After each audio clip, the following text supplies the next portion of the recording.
Nati fuoco mi tempo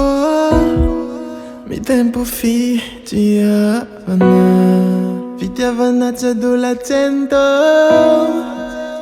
fa tena matotra taloha zaho tsy natsapa lay fitiavanao lalipaka zay vo tsapako tafidry zao hoe anajanao za manomboko ny ani zay vo tsapako tena fitiavana ninao ampitondrasako anao ny anarako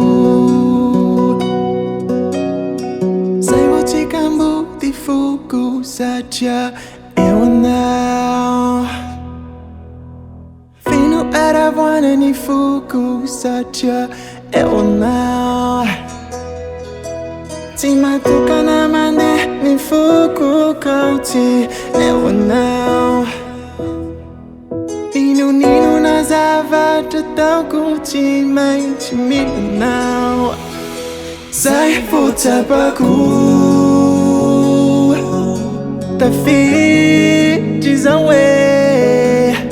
anajanao za manomboko ny ani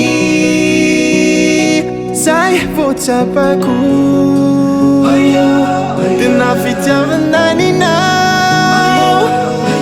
ampitondrasako anao ny anarako na amin'ny morana sarotra za tsy ala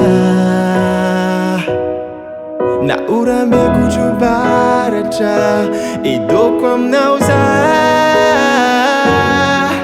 za matoky feva vosoratra ny zana ary momba tsikaro hoe